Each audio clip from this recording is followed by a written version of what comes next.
Good evening, everyone. I'm your host, comedian, magician, Danny Whitson. But it's all tricks aside, because tonight we're turning the paranormal into the normal. Join me as we explore the gray areas of reality. We're going to talk all things paranormal, UFOs, ghosts, cryptids, and aliens, and see how it's all connected. This podcast is brought to you by the Experiencer Support Association, and we are live. So if you're an experiencer yourself, or you're just plain nosy, be sure to send me your question and subscribe to the podcast. Now, get ready, because it's going to get deep. No, really, we're going to go way out there, because this is Beyond the Tinfoil Hat.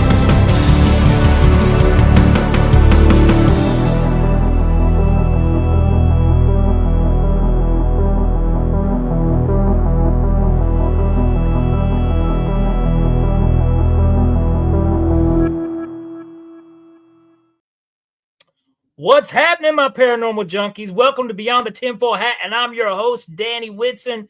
Guys, we got a fantastic show for you this evening. I see the chat room's loaded up already. Let me give a big shout out to my man, $6 million man. That makes sense to me because I'm old. Live light like always. Nice to see you. And who else we got in there? We got Diggs BTW7. Well, thanks for joining, Lisa. Nice to see you, Lisa. Guys, we got a great show. You guys are going to love tonight's guest. But first, I want to talk about something. Well, first, we are broadcasting live from the United Public Radio Network and the UFO Paranormal Radio Network on 105.3 FM on the Gulf Coast and 107.7 FM in New Orleans. Thought I forgot that. No, I got it. All right. Now, I don't know, some of you guys may have heard this, but last week, I noticed all over social media, there was a lot of UFO, UAP, news going on. A lot of pictures, a lot of sightings.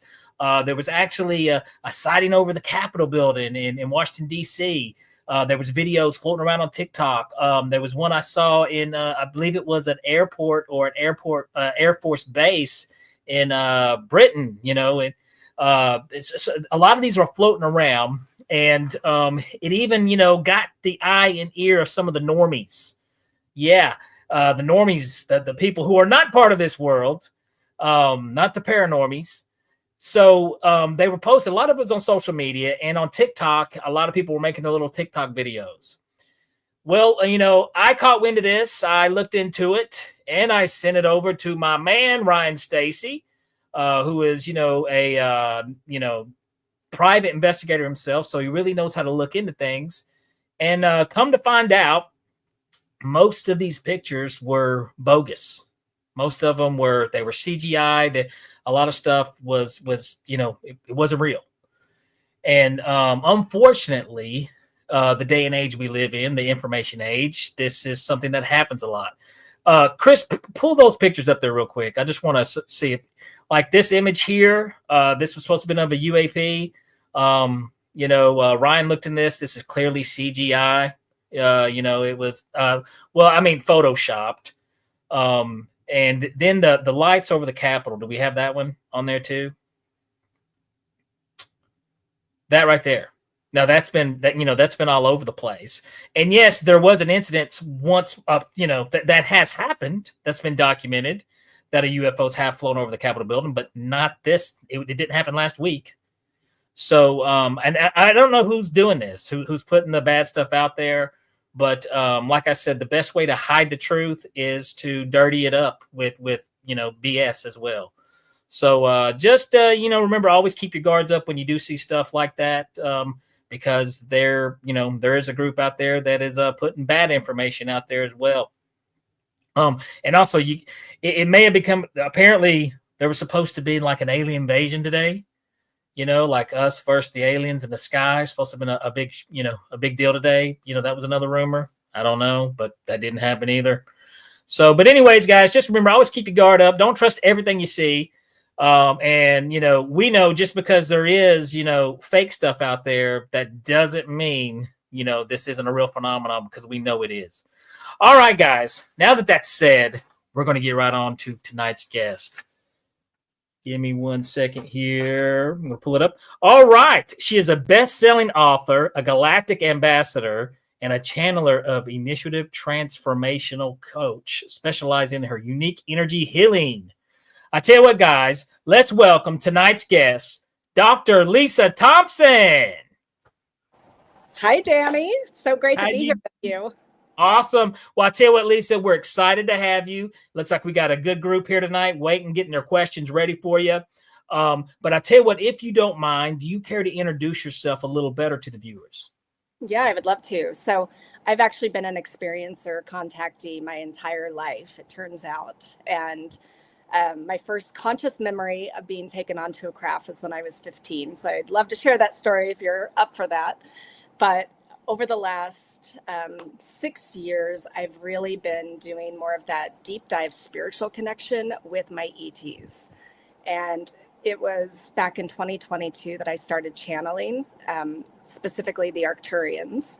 And then in 2023, they had me bring forth 12 additional galactic races. And so I regularly commune with them. I get information from them. And then I also do a night sky watch UFO tour on the Big Island of Hawaii, where we get to see spacecraft all the time. See, that is awesome. I've always heard Hawaii is a very active place. Matter of fact, I remember it was maybe a few years back, they had a really major sighting there, didn't they? That even made national news. And Yeah. Ryan Stacy actually investigated that. And he came up with some interesting stuff too. So yeah, that's a very active place where you're at. It is, and there are a few reasons why, which we can go into if you would like to. So I'm just open for whatever questions you have. Well, absolutely, I do, but I do want to back up to the really good stuff. The thing that you opened with. You said how old were you when you had your first experience? So my first conscious experience, and I say conscious because I had experiences prior to that, but they didn't let me remember them. But when I was 15, it was a nighttime situation where I was asleep in my bed, and all of a sudden I wake up and I'm inside this spacecraft. And it was a small shuttlecraft. It was just me and my ET guide, just the two of us. And I didn't have any fear whatsoever because number one, he looked human. And number two, I felt like I knew him, like he was my friend, like I had met him a lot of times before. So we're flying through space, and from the perspective of being inside the craft, the walls looked transparent where you could just really fully see out into space, the darkness, the pinpoints of the starlight, the different beautiful colors of the gases that we were passing through. And then we finally land where we were going. And when we got there, I asked him where we were. He said that we were inside of Io, one of Jupiter's moons. And then he started touring me around what looked like a hospital facility where I could see into different rooms and people were being examined, but nothing scary, no probes or anything. But everyone looked human. And so my next question to him was, are you human? Is everyone here human? And he said, no. Those of you that we have brought here are human. We are not. We are humanoid, but we disguise ourselves because our form tends to scare you. So then my next question to him was, well, why are we here? Why am I here? And he said that those of us that had been brought there were being tested to see if something happened to Earth, if we could live in an environment like that or something similar. Now, this is back in 1988, where we were in the middle of the Cold War still. We were on the verge of World War III. So there was a timeline potential where something really bad could have happened. So then at the end of the tour, I asked him if I could see what he really looked like. Because as a kid, I was obsessed with animals, and the weirder, the better. So my doctorate's actually in zoology, marine biology. And so when he showed me what he looked like, he was about 7 feet tall. He had pure white skin, big dark eyes, very long red hair. We're talking fire engine red, not like earth human red hair. And then he had triads tattooed on his cheeks. Very extreme in terms of his size and coloration. So I could see how some people would be afraid of that form, but completely benevolent. So then I get returned back home, and I just remember laying in my bed like, okay, this was the weirdest dream I've ever had. And I just kept, for a few months, I thought it was just a dream. But now I know With dreams, we forget details typically within the first 10 minutes of waking up, and I didn't forget the details. But after that experience, fast forward a few months later, I was reading Whitley Strieber's book, Communion, about his experiences of being taken by gray ETs. And at the end of his book, he's interviewing different people that had also been taken. And they all have the same kind of gray experience that he has, except for one guy had a completely different story where he was telling Whitley that he was taken to a moon of Jupiter and told he was one of the chosen ones. And Whitley made a little side comment, kind of sarcastically, "I hope it isn't Io." And as soon as I read that, I had head to toe chills and tears started coming down my face. So for me, that's my body's way of telling me that was a real experience, not just a dream. Now when he says Io, what do you mean? Like that was a connection to your experience? Yeah, because Io is where I was taken. That's okay. Yeah. And Io, I think why he was sarcastic about it is because Io is the most volcanic planetary body in our solar system. It's the least likely to have life on the surface, but a lot of our planetary bodies have life inside of the moon or the planet. So, so then at the time, my mother and I were part of a spiritual school of enlightenment, and we were learning about higher consciousness and other dimensional reality and things outside normal 3D matrix reality. And so I knew that if I told my mom, she would believe me. So I did. And a few days later, she introduced me to another student at our school that had formerly been very high government, who knew about some of the different ET races that our government knows about and even works with. So I shared my story with him. And when I got to the part of describing what they look like, he was like, I don't know that race, he said, but we don't know all of them. There are so many out there. But he said, you had a real experience. So not only did I have my own validation, but I had that external validation as well. And that really planted the seed for the work I do now as a Galactic ambassador. But back in, the 80s, 90s, and even most of 2000s, I had to hide that side of myself to be taken seriously in my different careers. Right. Because I could imagine. Well, back then also you didn't have one thing that the internet and social media has given us is it's given us, areas to connect. We can connect with people who've had similar experiences. But back then, you're just kind of on Lonely Island, you're like, what's going on? Now it sounds like your mother was supportive, though. It sounds like. Mm-hmm. Oh, yeah. And I mean, we were also learning about extraterrestrials, fairies, dragons, Sasquatch, all the different things at our school. And so, I grew up fortunately in a household where all of that was just normal, not paranormal. It was just normal. Exactly. Yeah. That's kind of like our house now. I kind of wonder, like my daughter, I'm like, it's, Sasquatch, UFOs, aliens, that's just normal to her, what I mean? So which I think that's good though. That's good that you did have a place to where you could talk about that at least at home. And this is something that you kind of carried and kept with you, and even though you went into one field with with animals, but this is something else that you've always looks like this is a passion for you as well.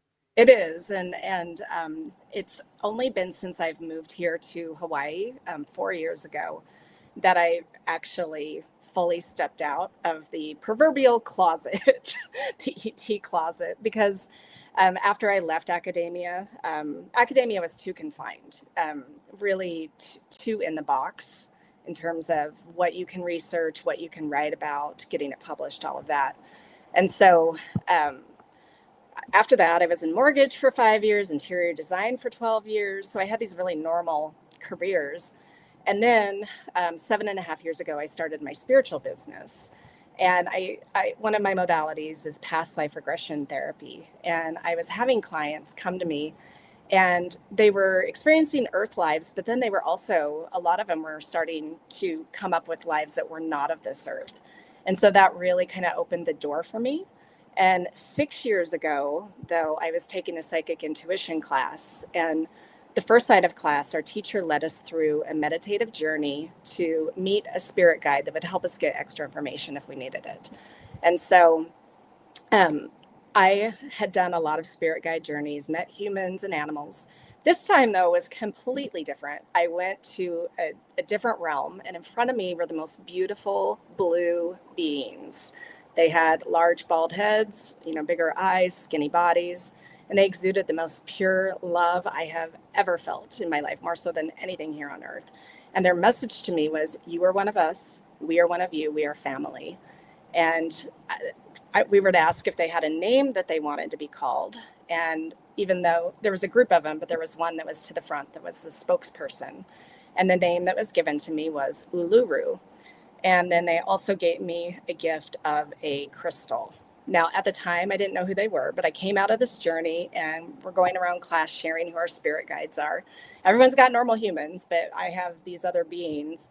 There happened to be a lady in class that knew some of the different ET races and what they look like. And so she was like, it sounds like you're talking about either the Arcturians or the blue avians. So I had to go home and Google what those were. And as soon as I saw the images of the Arcturians, it's exactly what I had seen in this journey. And so that's the group that really wanted to come through first. And so when I moved here to Hawaii 4 years ago, then I started my UFO tour and I really just started sharing everything. So you've had some really cool coincidences that have kind of led you to where you are. Well, we don't call them coincidences. I'll tell you what, we do have our first question, and she is like our leading questionnaire of Beyond the Tinfoil Hat.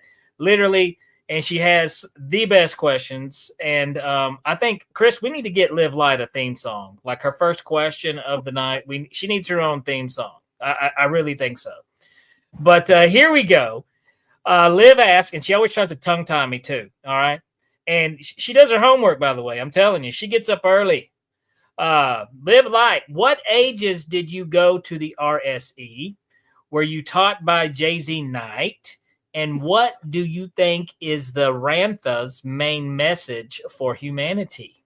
Well, I love, Liv, that you picked up on that it was RSE, Ramtha School of Enlightenment. And so we moved to Yelm in 1986 when I was 13 years old. So that was my first exposure, although my mother and my aunt, we moved from Oklahoma City. And back in 1985, they were already watching the videos and listening to the cassette tapes. So that was already infiltrating my mind, like when I was 12. So I went to the school actively from ages 13 to 16. And when I was 16, then I was like, okay, I just want to be a normal teenager. But I kept that up. But then when I was 28, I got reintroduced to it by someone who turned out to be my boyfriend, my mom's chiropractor. And so Mom's chiropractor was your boyfriend? Yeah, she got me an appointment. I came home. I was living in Chicago because I was doing my postdoc.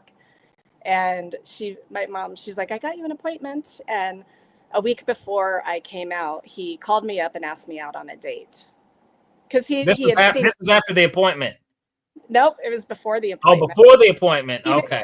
My mama had shown pictures of me, so he was like, "Will you go on a date with me?" But so him being a scientist and me being a scientist, he was like, "You're gonna love what is being taught now because it's all about the science underlying the spirituality." So we were learning quantum mechanics, brain physiology, and this is back when Dr. Joe Dispenza was actually a student at the school as well. So for anyone who knows Dr. Joe, he started in the school, and that's where he started the research that he does. So then I was active from age 28 until 32 when I had my first child. But Ramtha actually named my daughter when I was 5 months pregnant, and that was the last event I went to. And then as far as Ramtha's main message to humanity, make known the unknown. We all are our own gods. God is within. God is not external. Or a couple other tenets as well. Oh, we create our reality. So consciousness plus energy creates the nature of reality. And so really those are the principles that I took away from the school, as well as this idea that all timelines really are existing simultaneously at the quantum level. And that's one of the things that my ETs really are pulling through me. My newest book that's coming out in January, it's all about timeline shifting. And that's something that I did learn, from the Ramtha school as well. But I need to check into that. You know what's weird is literally this morning, I'm driving down the road and that thought pops in my mind. And kind of basically how we're the master of our universe. We are the creator of our reality. And I don't want to sound doom and gloom here, because this is going to sound a little negative and doom and gloom, but I was thinking about some of the younger generation, how they really want to push to change the world on certain topics and certain things, which I think that is a great attitude to have. But also I think human beings as a group of a whole, there's bad things in our nature. And I think it's hard to control the whole, so control you. You understand what I'm saying? Absolutely. We are the only ones that we can control. And absolutely. When we do that, though, when we are actively creating our reality and creating our environment, the people, places, things around us, then we are actually shifting to other timelines that are different than what maybe the fear-based polarized humans are doing.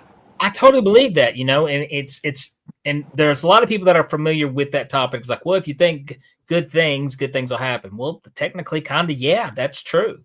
The more positive energy you put out there, it's there to bump into, it's so I'm totally. I need to check on that. I need to check on the Ramtha school of because a lot of stuff I already agree with, I already believe. So yeah, well, it's considered a cult, and so there's a lot of judgment about it, and some of the stuff that came through Ramtha, I think, was being filtered through Jay-Z's ego. Jay did not always follow what Ramtha was teaching in a lot of ways, and so there's a lot of controversy there. One thing I like to do, and I do cherry pick, and it's because I can. Yeah. You know what I mean? I can go grocery shopping. I don't shop in one area. And, so I drop names. I drop names like Jesus. I think Jesus said some really great stuff, Mm-hmm. So did Buddha. So did there's all these great teachings and things that you can learn from. And necessarily, I don't think you have to jump in and be a part of the, you don't have to sign up and be a member, Right. I mean, so that's just the kind of way I look at it. And yeah. But I think that's great. And like I said, leave it to live to pop up with a fantastic question like that. So let me ask you this. Okay. So, I mean, you did have your experience, and it's kind of led to, it seems like some really cool things happened to you that was almost meant to be, for, you had the clarification, that was a real experience. But now you're in Hawaii, and is this somewhere other than it just being a beautiful place to live, and probably works really well with what you do, on the, your other job. But as far as it seems like you're in the right place too for some sky shows. Yes.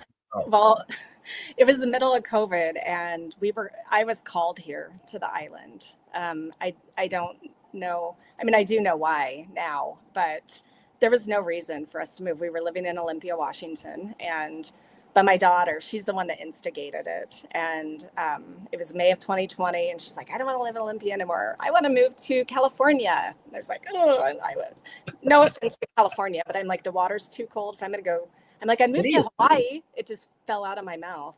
And my husband at the time, he looks at me and he's like, well, I'd moved to Hawaii. And 6 months later, we bought a house here. So I've officially been here 4 years. And, I didn't move thinking UFO tours. But then when I got here, I was looking at the night sky. And I live in the desert part of the island. We also have dark sky ordinance because Mauna Kea Observatory is basically in my backyard. And so that is so cool. They can't have the light pollution. And so we were seeing so many spacecraft just popping out all the time. And I had done a UFO tour in Sedona, Arizona, probably 5.5 years ago. Took the kids and family on spring break. And that was the first time.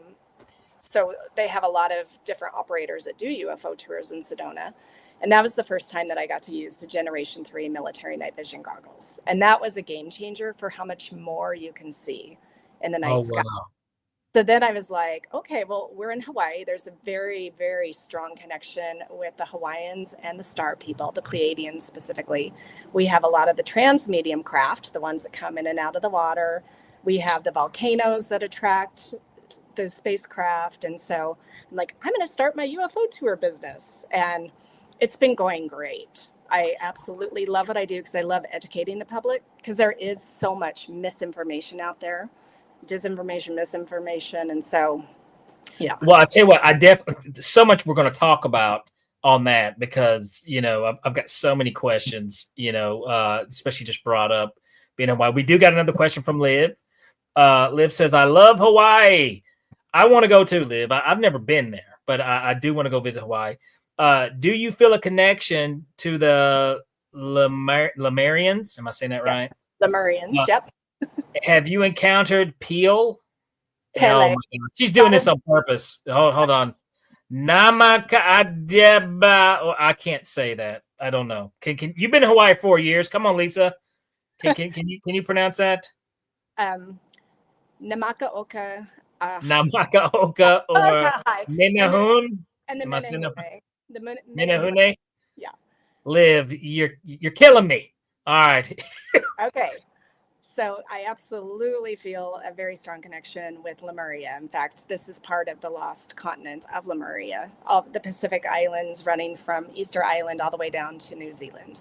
Gotcha. And so we're the mountain remnants of the Lemurian continent. And I know that a lot of people who feel called to be here experienced lives in Lemuria and connection with the Pleiadians specifically, because the Pleiadians were directly teaching the Lemurians their ways. Now, Pele is the one that actually called me to the island. She told me very specifically, she's like, you think the manta rays brought you? But she's like, no, I did. And I put you in Waikoloa in the desert so that you could do these tours. So that is awesome. Well, yeah. Apparently Liv has been there many times. I have not. So, but yeah, another great question. And so once again, one of those things it was meant to be for you, Lisa, to be where you're at and doing what you're doing. And I mean, and then, you know, let's be honest, it's Hawaii. So who doesn't want to live in Hawaii? You know, my son does not. Really? What, you think you may have got it too hot? Yes. Oh my gosh. Is it? I mean, I know it's warm there. Is it humid? It's a little humid, but it's in the 80s year round. And he likes the cold weather. Gotcha. So. Well, I can definitely handle, you know, I can handle Hawaii. I'm pretty sure I could.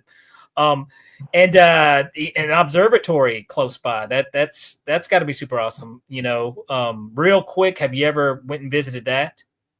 I've been to the visitor center, but I have not been all the way to the top where the telescopes are. It's really cold up there, and you have to have a 4-wheel drive, and it's like just under 14,000 feet. And I spent 2 weeks in Peru at that kind of altitude, so it takes something to get used to. Gotcha. I had to ask. I'll never forget one time doing a show for a famous musician at his house, private party, and he had his own observatory type telescope in his backyard. It was pretty amazing. But anyways, guys, we got to cut to the commercial break. We'll be right back with Dr. Lisa Thompson right after these messages. You don't want to miss it. We got some good stuff coming up. We'll be right back.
Have you ever wondered, or maybe just thought to yourself, if there were others just like you?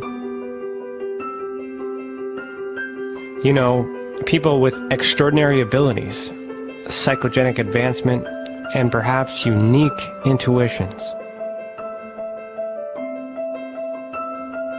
Maybe you just wondered if there were other people who experienced unimaginable, unexplained, or even unusual and paranormal events.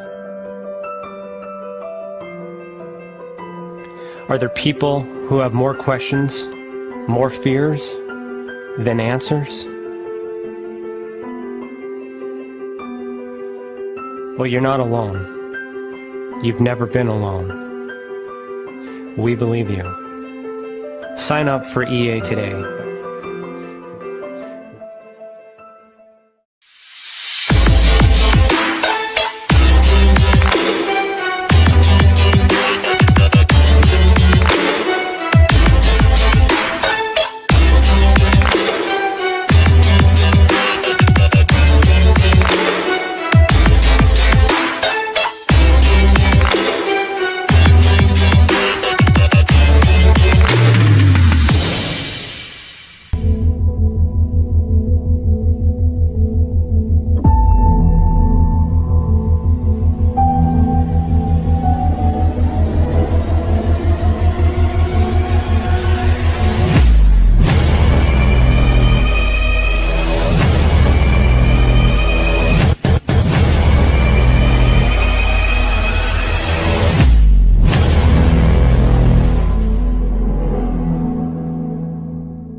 Business. It's your property.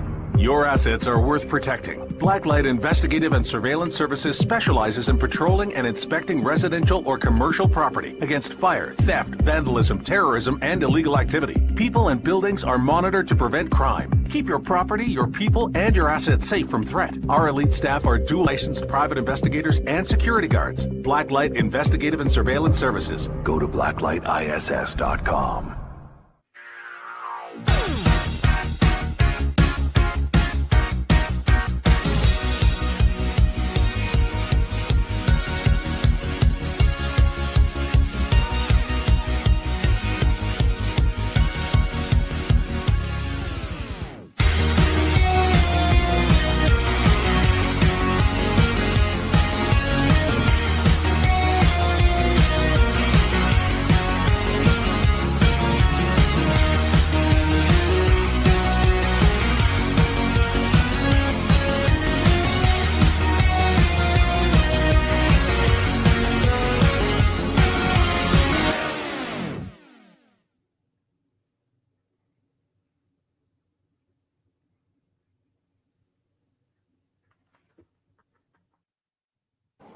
All right, guys, if you're just now tuning in, we've been talking to Dr. Lisa Thompson, best-selling author and Galactic ambassador.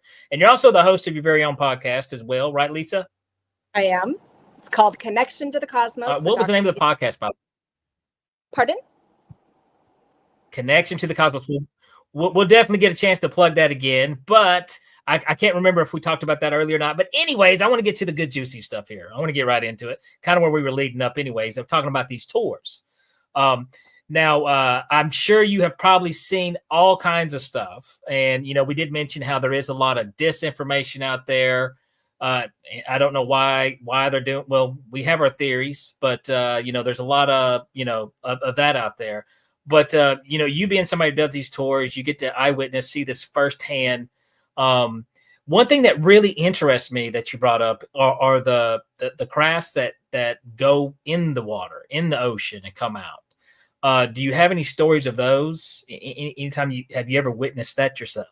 So personally, not yet, but I have met, probably 20 or 30 people that on all sides of our island have experienced that. Now, why we have so much of that activity is there is a suspected underwater ET base off the southern part of the state. And so a lot of that activity is actually seen down at South Point. But again, on my island, it's on all sides. And so one really great story that one of my neighbors came on my tour and shared a story that they were night fishing just at the boat launch 15 minutes away from where we live. And it was about 9 o'clock at night, pitch black ocean. And they're just out fishing. And all of a sudden, this massive white light craft comes up out of the water in front of them. And they got scared at the time. This was several years ago. They got scared and they dropped their fishing gear and hopped in the truck and drove off. I had another gentleman who he and his brother, they take their fishing boat several miles offshore to do nighttime fishing in like 3,000 feet deep water. And it was about 3:30 in the morning, and he and his brother were out there, and all of a sudden the ocean just fully lights up all around them. And then the one that you were referring to was actually over on Oahu. Mass sighting. People got it on video. It was all over the news. It was December of 2020. And what they saw was a big blue cigar-shaped kind of orb, energy orb, up in the night sky. And then it moved, and then it went down into the water. So some of the news outlets reported that it crashed into the water, but it didn't crash. You know, it purposely did that. And there was no debris found. Water is an excellent place to hide if you are a spacecraft. So, okay, whenever because you hear the theories that, you know, that they have their bases underwater, you know, there's alien bases, there's, you know, and when you think about it, when you look at Earth, you know, this planet, you know, it's majority water. It is. I mean, if you flew by and looked at Earth, you would not think that the majority of the, you know, creatures living on that planet, the life would be on the dirt. You know, you'd be like, no, that's a water, you know, those are water life forms have to live there. You know, that would make the most sense. So what's your theory behind that? What do you think is going on there? Couple things. One is that I do think that some of the off-world visitors do probably have bases under the water, and it's around the world. You know, there's a deep trench off of Puerto Rico where there's a lot of activity, off of California. Whole lot around Puerto Rico too. Whole lot. And then Lake Titicaca. I was there last year for 2 weeks in Peru. So the other thing that I do understand, and I think that this is what's going on, particularly with Hawaii, is that some of these craft that people are seeing are actually from inner Earth. There are inner Earth brothers and sisters, and they're coming up to the surface to just check on the status of what's going on. And there are people like me that in my astral travels, I go down into inner Earth, and basically we're communicating about what's going on and sharing energy. So do you think these are maybe beings that, you know, they're just another type of earthling, another type of, you know, because I mean, you know, I've always played with the ideas like, you know, we tend to think that we're the most intelligent, you know, top of the food chain type being on this planet, but not necessarily. No, we're not. And so the inner Earth beings, there are different kinds of beings that live inside the Earth, but the human types are called the Agarthans. And specifically the ones that live inside of Mount Shasta live in the city of Talos, so they're known as Talosians. But we have this civilization. So when Lemuria and Atlantis were basically being destroyed as civilizations, some of the people went inside the Earth to survive. And they created their own civilization down there. And they've had enough time to be able to really shift into more of a fifth dimensional reality. And so if we are vibrating in our really low third and fourth frequency, we're not going to see them. If we raise our vibration up to that fifth level, which we can do, absolutely, then we can see them. But they also can lower their density vibration to appear to people. And I've known people, specifically Saint Germain. He is one of the Talosians, and he actually shows himself regularly to people who go to Shasta. So, and you said, so regularly people have seen him? Mm-hmm, they have. Is that what you're saying? My friend Pamela, she actually met him when she went to Shasta. She recognized him immediately. Wow. So what is one of the experiences that you had on one of your tours, one of the, you know, sightings, you know, share one of those with us. So actually, The one that is one of my favorites was actually, it was just a personal experience in my neighborhood across the street from my house, where this was March 7th of last year. I had been speaking about my book, Connection to the Cosmos, down at our local bookstore an hour south of where I live. It gets dark really early here, so it was like 7 o'clock at night. I'm driving home. Whenever I'm driving and it's dark like that, I'm always looking for stuff because I see stuff all the time. And the whole way home, the hour drive, I'm talking to my team like, hey guys, I was just talking about you. Please show me signs that you're here with me. And I didn't see anything till I get about a block away from my house. And then all of a sudden I see this bright light above the tree line above my neighbor's house. So I acknowledge it. I'm like, I see you. I'm going to go park my car at my house though. Stay there. So I parked my car, walked to the end of my driveway, and it's still there. So what it looked like was a very big, bright, pulsing star. Now, again, I am a trained scientist, so I have my constellation app on my phone. So I got that baby out to make sure it was not a star or a planet. Because, Venus often gets mistaken for a space ship. It does a whole lot. And right now, this time of year, it is so bright in our skies. And so anyway, nothing was there on the constellation app. So then I start talking to it. And I'm like, okay, I know you're a spacecraft. Please do something for me that a spacecraft can do that a star cannot do. And so again, it was pulsing bright. And then all of a sudden, when I asked that, it completely dimmed out where I couldn't see it. And a few seconds later, it came back on full brightness. And I was like, do it again, do it again. I got really excited. And it did it again. It dimmed out. And then it came back on. And I was like, do it again. It did it 5 times for me because I asked 5 times. I needed that validation.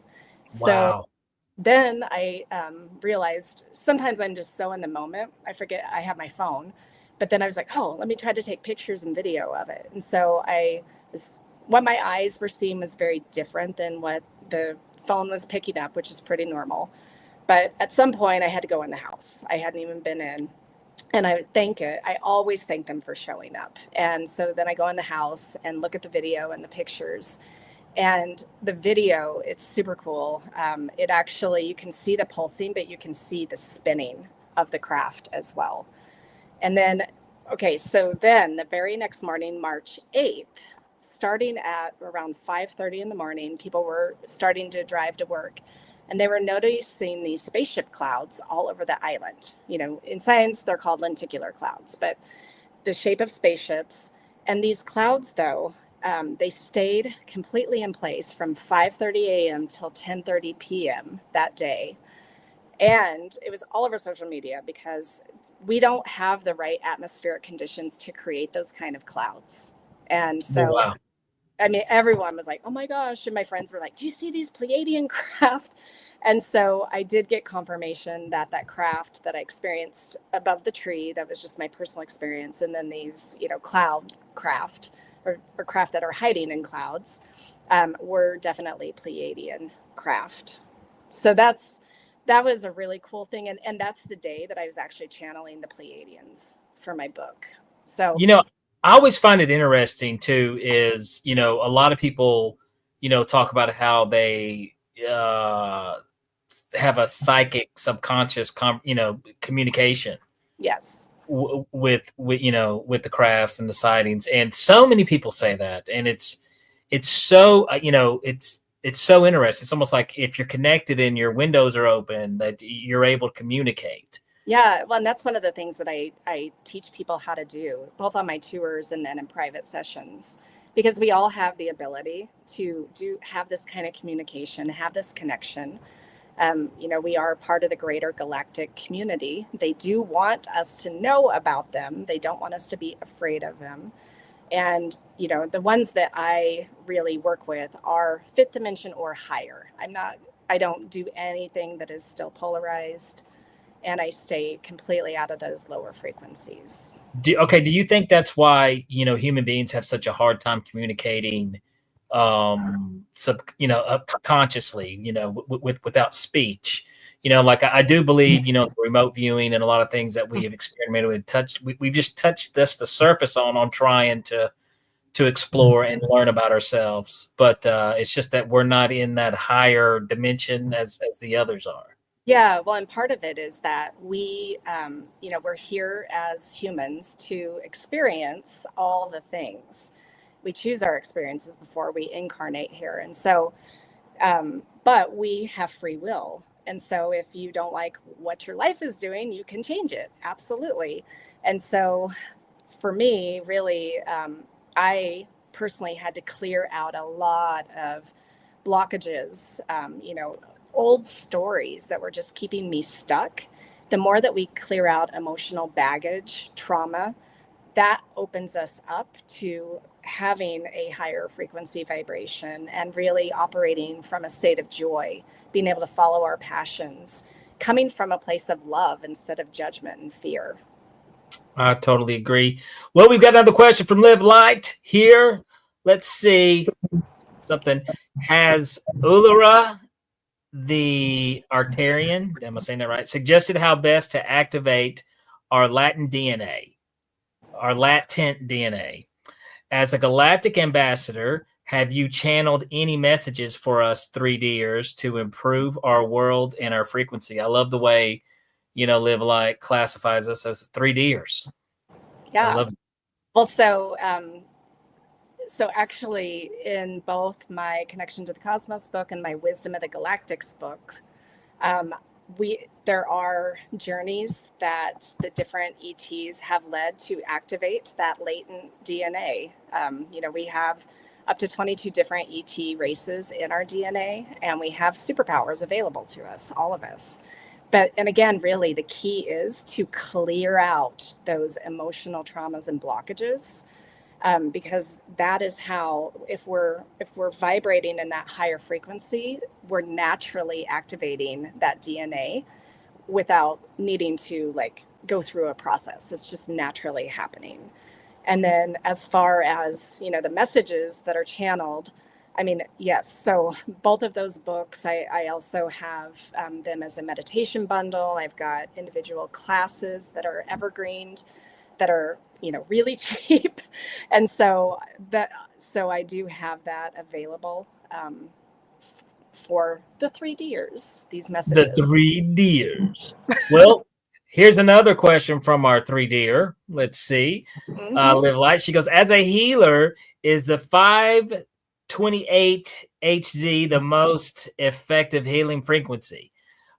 Which healing modalities do you recommend? Okay, so so the 528 Hertz bowl, absolutely. It is for cellular and DNA repair.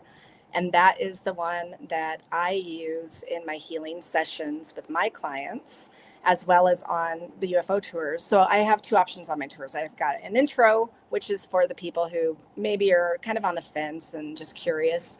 And then I have a deep spiritual tour as well, where I lead people through a meditative journey to meet their galactic family and guides and learn to raise their vibration and call them in. And so I do use that 528 Hertz bowl for that.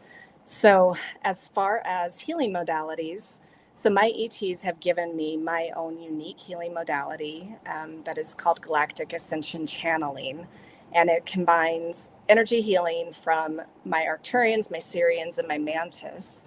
Also light language, sound healing, regression, and some other stuff. That is my healing modality. And I can do that in person or over Zoom as well.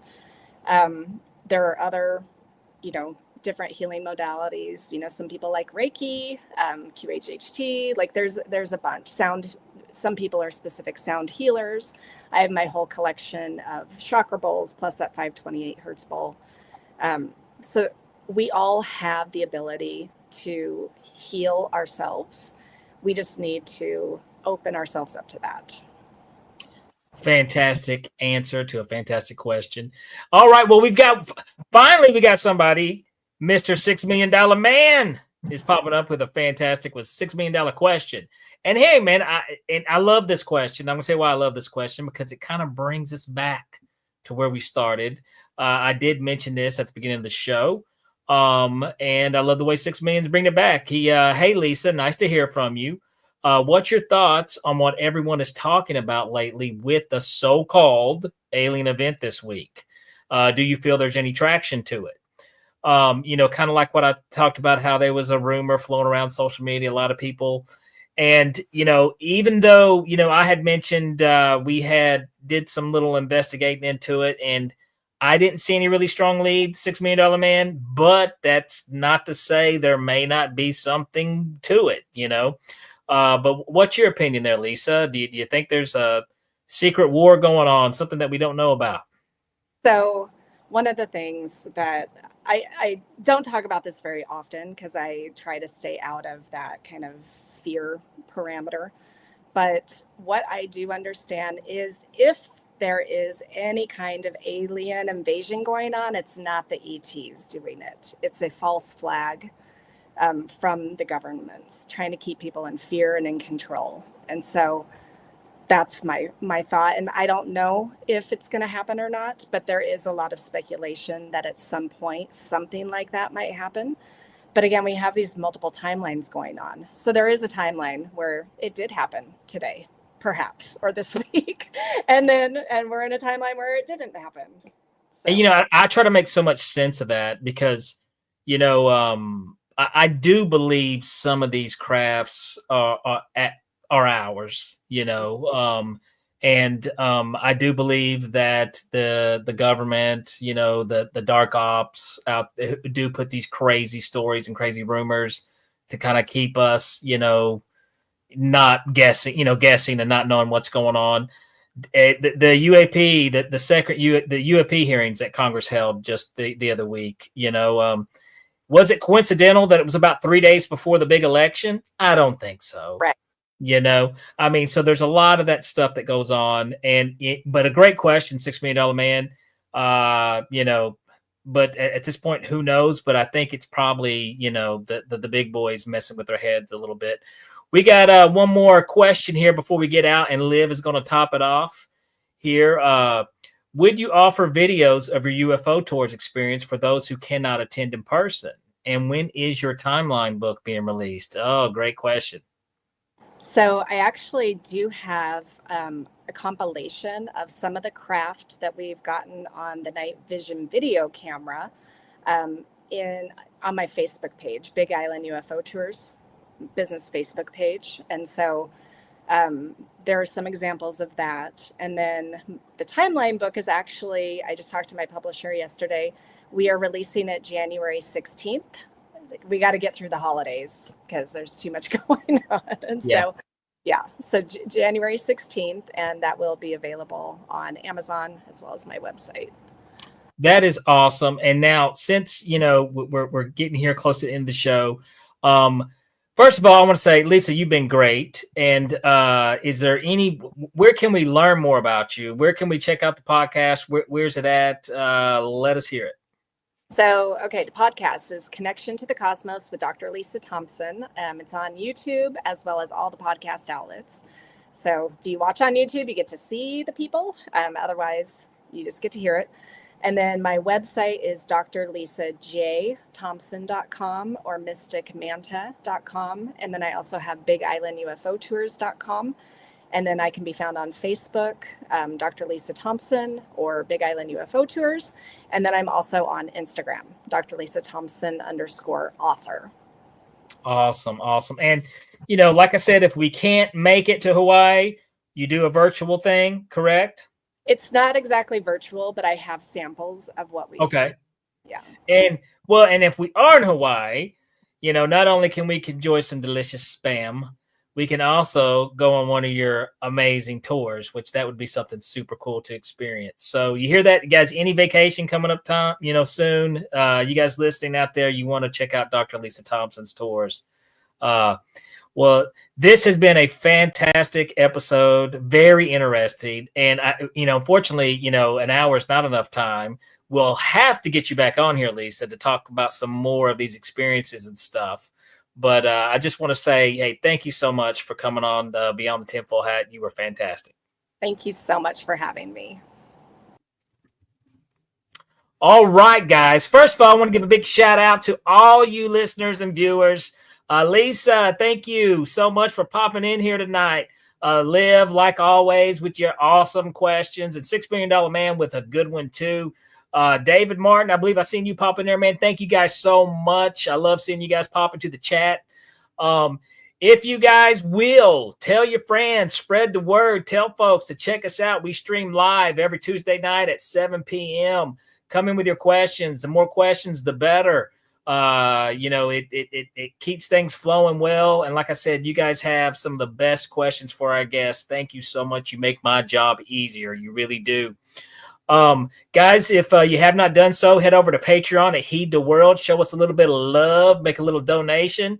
That gets you access to some really cool investigative articles by our Ryan Stacy at experiencersupport.org. You can check that out. A lot of cool stuff Ryan really digs into. Also, if you have not done so yet, show your boy some love. Me, yes, Danny Whitson. Head over to Instagram at Super Magic Boy. Give me a follow. And at Danny Whitson Magic and Comedy on Facebook. I post where I'm going to be. I do shows all over the place, so I would love to see you guys at one of my shows. I don't know who we got next week. I don't know, Chris. Do you any clue? Do you know? Not yet? We don't know. But we will be back with interesting guests, so you definitely want to stay tuned and follow the page and the YouTube page. Like always, guys, we are broadcasting live from the E-United Public Radio Network and the UFO Paranormal Radio Network on 105.3 FM on the Gulf Coast and 107.7 FM in New Orleans. I'm trying to think anything else I need to plug. I don't know, but I believe that covers it. What do you think, Chris? Does it cover it? He's giving me the thumbs up, folks. You can't see it, but Chris is give me 2 thumbs. 2 thumbs. Now he's giving me 2 thumbs. So I want to say, I guess it's safe to say that we're going to close the show. And guys, be sure to check out Dr. Lisa Thompson's podcast. Be sure to, and like I said, if you're ever in Hawaii, check out one of these tours because, I mean, this sounds awesome. And Hawaii does get a whole lot of activity. And she definitely would be somebody to look up if you're out in that area. Definitely something and that you could learn a lot about. Guys, you guys have been fantastic. This is Beyond the Tinfoil Hat. I'm Danny Whitson, and I'll see you guys next Tuesday. All right, that does it for this episode of Beyond the Tinfoil Hat. A big shout out for tonight's awesome guest, and a bigger shout out for everyone who tuned in. And if you haven't done so yet, be sure to subscribe to us on YouTube or wherever it is you listen to your podcasts. And like always, be sure to stay curious, heed the world, and keep the paranormal normal. I'm your host, Danny Whitson, and this has been Beyond the Tinfoil Hat.